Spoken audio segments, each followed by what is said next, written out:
Hey everybody, what's going on this Thursday? Hope you're doing well. Hope you are getting ready for the weekend. If you're a parent and your kids are about to be on spring break, bless you. It's about to be a good 10 days of celebrating. Hopefully you'll be safe and you'll have fun and you'll enjoy it. But whatever you're doing, wherever you are, maybe you're eating lunch, maybe you're having dinner, depending on where you are in the world. It's all good. I want to come today and just have a conversation, a quick discussion about something that is very near and dear to me. Hopefully, it's dear to you, about learning and development. So, to all my learning and development professionals, all those who influence learning and development, whether or not you're an L&D professional or you are a supervisor or a leader that has some level of responsibility about learning and development, this is for you. This is the discussion meant for you today. And it's only going to be around 15 minutes because I really want to share some insights about learning and development that I don't think we talk about enough. And I think it really positions us when we're in organizations to not take full advantage of the influence that we have to create and design learning experiences for our leaders, for our team members that will actually add value to them, not only professionally, but actually personally. So I want to talk a little bit about that. So if you tuning in, if you're logging in, if you're seeing this anywhere, know this: we're gonna be here for 15 minutes max, and I promise you, it will be a valuable 15 minutes. So stay with me. The first thing I hear about, since I've been doing this work over the last 12 years, uh, is you know we're going to cut budgets, and when we cut budgets, we typically cut in learning and development. We're cutting things that we say we can do without. But the truth of the matter is that learning and development should be the last thing we cut. We should actually be asking ourselves a few questions when we think about learning and development. Now, I've been working with leaders over the past, like I said, 12 years. I've actually worked with over thousands of leaders at this time, by this time, thousands of leaders. So I think I have a pretty good handle on what's transpiring within organizations and how we can actually adjust. I won't say fix, adjust how we respond to cutting learning and development budgets or saying that learning and development is not really needed at this time. We have to focus on the business. If we are actually focusing on the business, if we're actually focusing on leaders and team members, we actually will ensure that we invest in learning and development. But there are some options in which we don't have to spend all of our budget. We don't have to spend all of our time and all this anxiety around how we're going to cram in learning and development. I want us to think about how do we move from an organization that learns to a learning organization. What does that mean? What it simply means is that learning and development should be a part of who we are, how we exist. It should be consistent. It should be on a continuum. It shouldn't just be once or twice a year in these areas where we're kind of like we're picking and choosing where we do learning and development. I want us to be a learning organization. These are the questions that have come about over the last 12 years that I've seen that really I think will add value to you, for you. Prior to starting my company around 12 years ago, I was in a lot of leadership roles with different companies, and I was able to experience learning and development sessions and consultants, and you name it. I was able to sign off on many of them. I was able to be up in the room with many of them. And the three questions that I want you to ask yourself when you're thinking about learning and development, when you're thinking about, I'm going to have to cut this budget, or we don't really have time, or we really don't have the money, or we really don't know what to pick or select. I want to start with these three questions for you. I hope you got a pen. Got a pen, got a video. Make sure you record the video. Make sure you save the video. Here we go. First question. Would you harm yourself as a leader? That's it. That's the question. Would you harm yourself as a leader? What does that mean, Glenn? Would I harm myself? Of course I wouldn't harm myself. I'm not going to harm myself. Well, think about the question. when we decide that learning and development is not important and we have the ability to influence learning and development, we should actually look at it as being harmful to ourselves. Why is that? Well, you know the old saying, I can get farther on this path with 10 as opposed to 1, right? I mean, literally traveling distance. Like, I can get there quicker with 10. 10 people, 10 things, 10 widgets, you name it, as opposed to 1. What does that mean? It means that when we decide to de-invest, basically, or divest from learning and development with our teams, we're basically saying that we're going to let everybody fend for themselves, including myself. I'm saying that because I'm not going to invest in the 10, now we all individually have to figure it out individually. And as a leader, now I have to dig deeper, go deeper, and get in the weeds as opposed to being the leader and deploying learning and development for my team so that they can lift us together. I'm going to say it simply. When you decide to not invest in learning and development for your team, you're basically saying you're going to put it on your shoulders. That's what we're saying. So the question is, would you harm yourself as a leader in your organization? I think the answer is no, that you wouldn't harm yourself. The second question, though, is, would you harm your team? So I always hear a lot about, we care for our teams, we love our teams. I even hear that sometimes, right? Which I'm glad to hear. We think about our teams. We want our teams to be successful. But, there's that but, learning and development can be expensive. It can be timely. We're going to just put some things together and hope for the best. The reality of it is that if the question is, would you harm your team? And your answer is, no, I won't harm my team. I wouldn't want to harm my team. That's not the goal. When we actually do not invest in learning and development experiences, we are saying to our teams that we're just going to hope for the best, that whatever knowledge that you have, whatever understanding and competencies and skills that you have, that you will be able to illuminate them and grow them best possible, like with no watering, right? No water those skills, those competencies, so you can grow.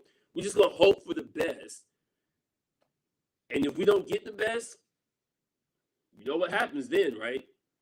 Our team becomes susceptible to what? Getting fired, getting replaced. But whose fault is that? And I say fault intentionally. Who should we really be blaming at that point? So to get around having to blame people, having to associate fault with someone, when we think about the question, would I harm my team? The answer should be no. How do I then invest in them such that I am actually helping them grow? I'm helping them learn more. I'm helping them investigate more, examine more, be more innovative, more creative, such that when they grow, our business grows. That's what investment is.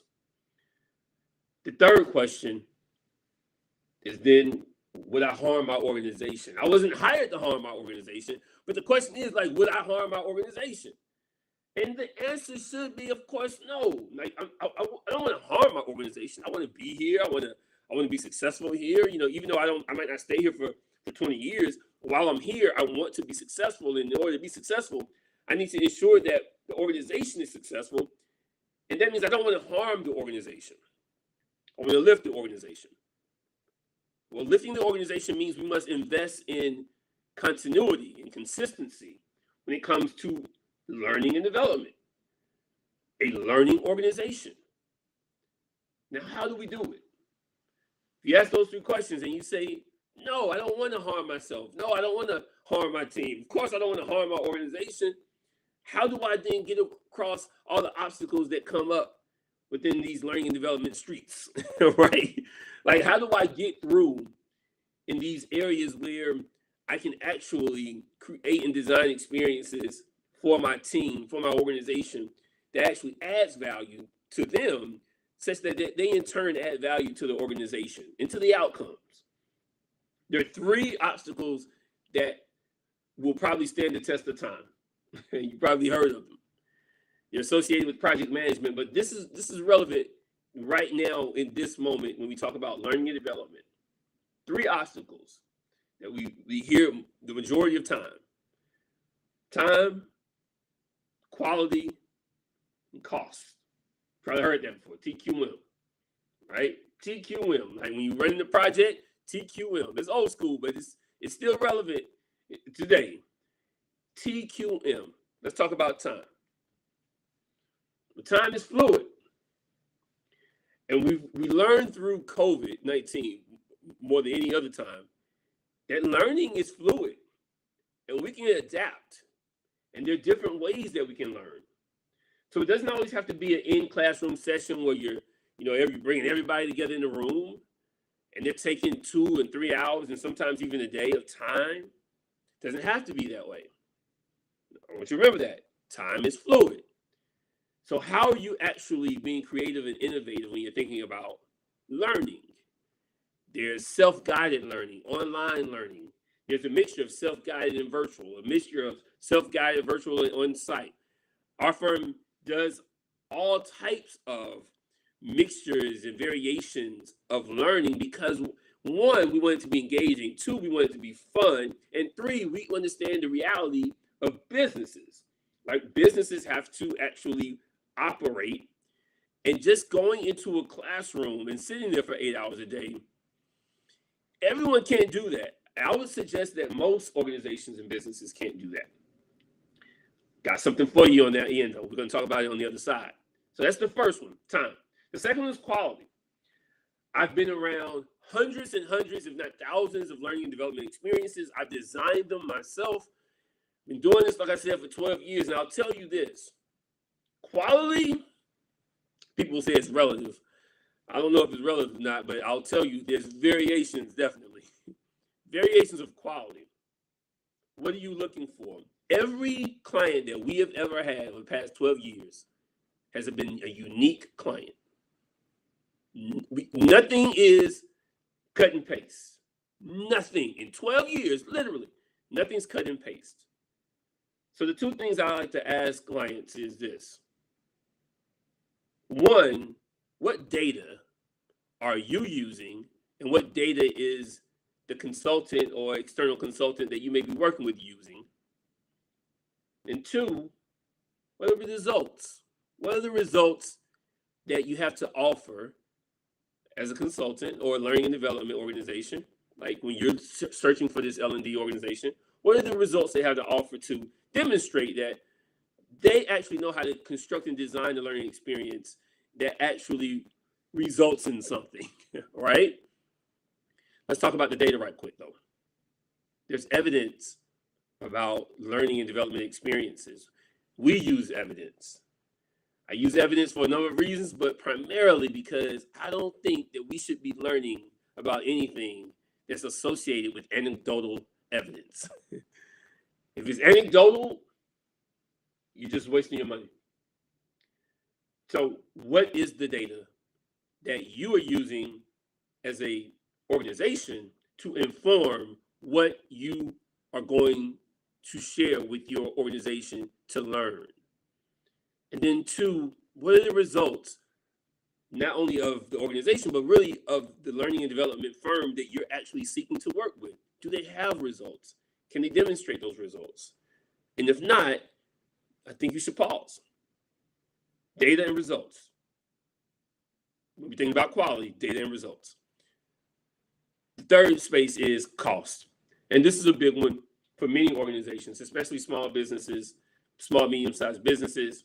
I get it. It can get costly for learning and development experiences when you're in the room, and they are costly. I get it. Our in-the-room sessions, on-site sessions aren't cheap. But again, are you being creative to actually provide your team members and your organization leaders access to learning and development experiences on a budget? That's the question. What are you doing to be creative to figure out how do we have a consistent continuum of learning within our organization so that we are not harming ourselves as leaders, our teammates, and or our organization? And that's what I want to talk to you about. I want to talk to you about what we decided to do, because the questions that I'm asking you today are the questions that we wanted to answer for businesses and leaders. So what did we do? A few years ago, we created a certification course. And the course was really created for businesses so that we could say, listen, we're going to walk you through not only the what and the why and the what, right? But we're going to walk you through the how. How do you actually not only learn this information, apply this information, but then replicate it within your business and sustain it? Those types of questions should always be asked. We wanted to create something, a learning experience, that the client could come to us and say, well, we don't need you for this anymore. We have this. We're going to take this and run. We're going to actually replicate it, and we're going to sustain it. If we have something else come up, we'll reach out to you. That's the kind of response that we wanted. We wanted to create a learning experience that said, you don't need us for this anymore. We don't want you to be relying upon us. But now, have to understand that that learning experience is a 2-day in-room, on-site learning experience, and it's fairly expensive. So we were thinking, we want all businesses to actually have access to this information. How do we do that? Well, we do it through technology.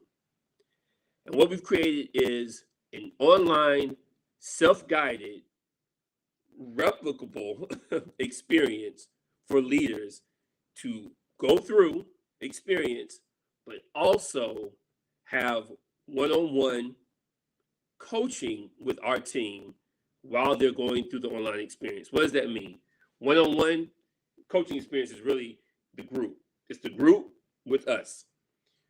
The way we set it up was this. We decided to say, look, we're going to take all the information, all the content, all the resources, the books that we have, that we use, the actual certification manual that we use, it's like 125 pages.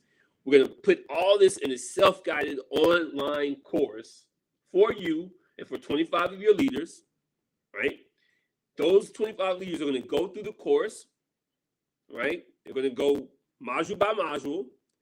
And after a certain number of modules, those 25 leaders are going to jump on Zoom with one of our leaders in our firm, and we're going to discuss the modules.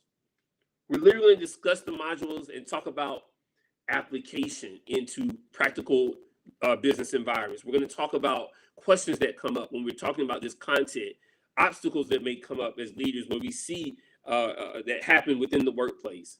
And we're going to talk about, actually, again, the certification about facilitating within our organization this same work that the leaders are actually experiencing through the self-guided course. The certification is really to prepare leaders to not only understand the work, apply the work, transform the work, but also to then facilitate the work within the organization and sustain the work. You get where I'm going? So it's also ultimately about sustainability.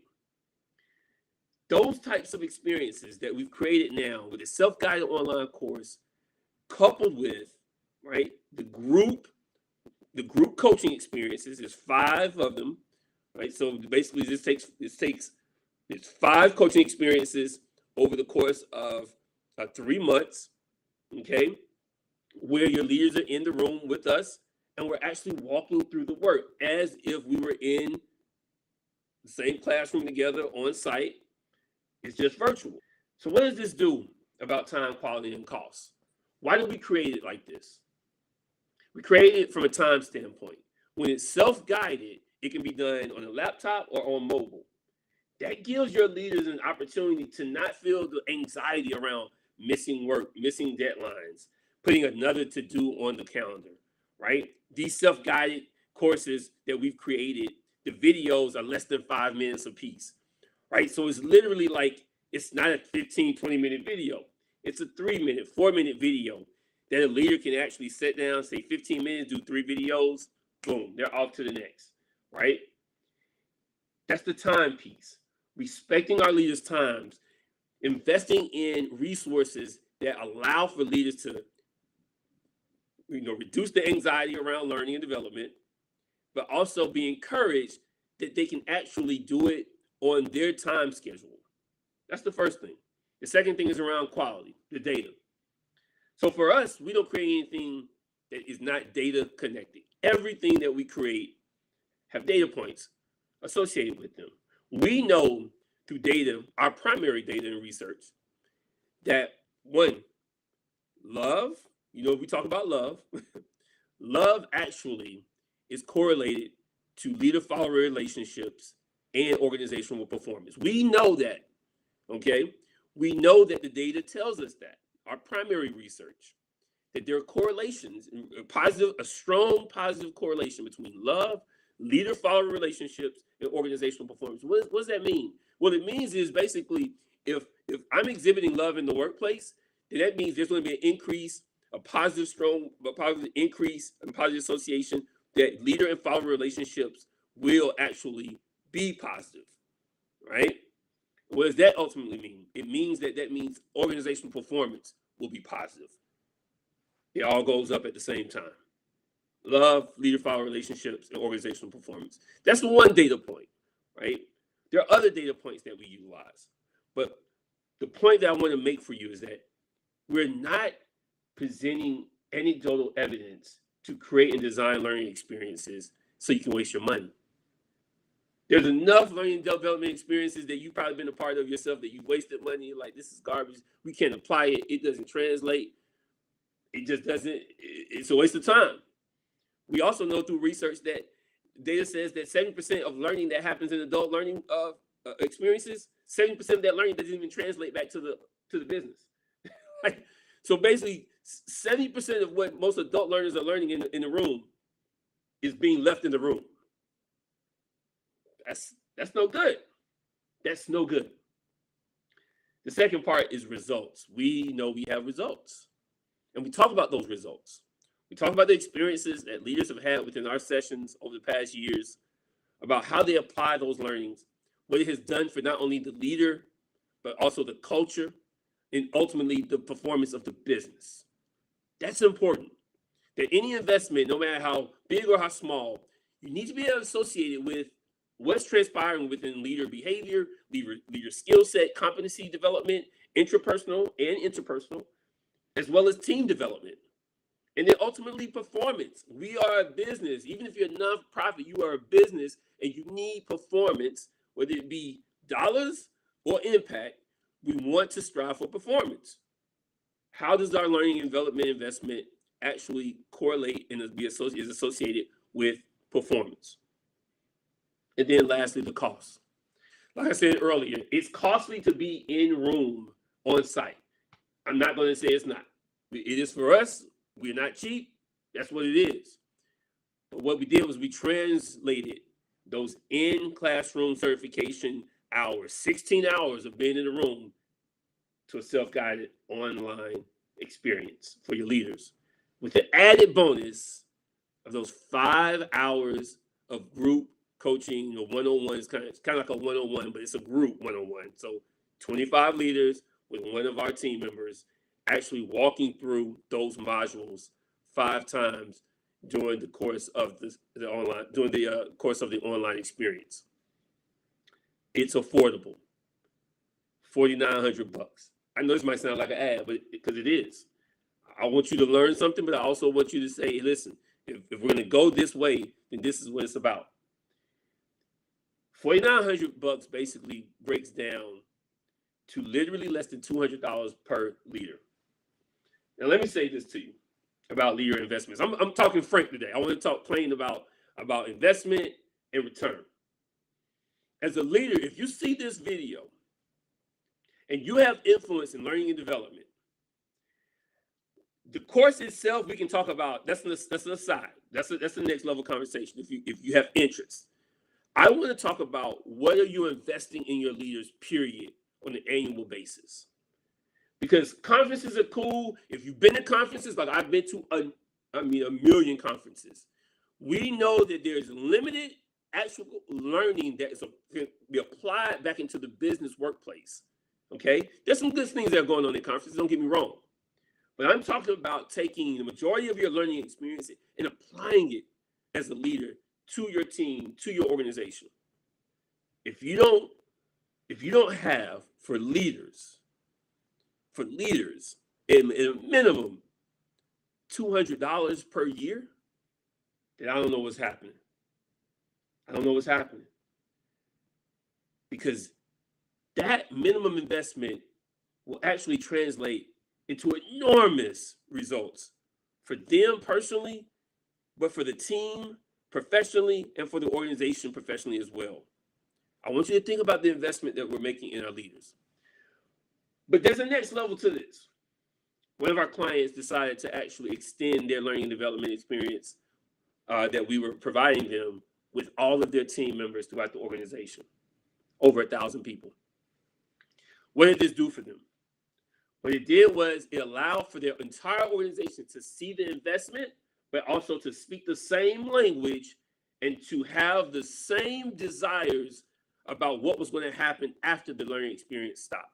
We don't have to worry about those team members not knowing what the leaders learned, or the leaders not knowing that the team members know it or don't know it. They all have experienced one of the similar same learning environments. A little different because they're leaders and frontline team members, but they are speaking the same language.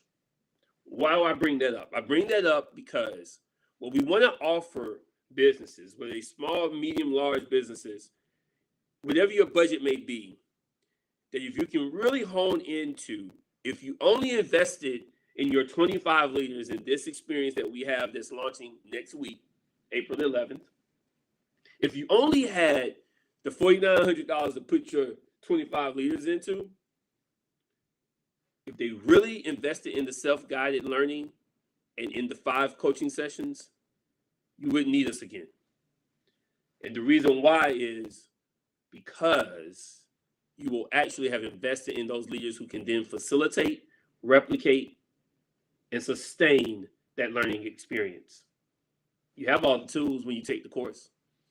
You have the books, you have the manual, you have it all.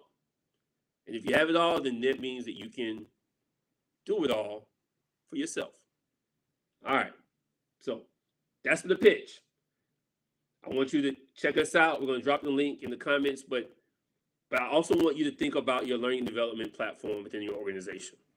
Whether you go with us or go with someone else, we're not for everybody. And that's another thing. All L&D is not created equal because your needs are unique.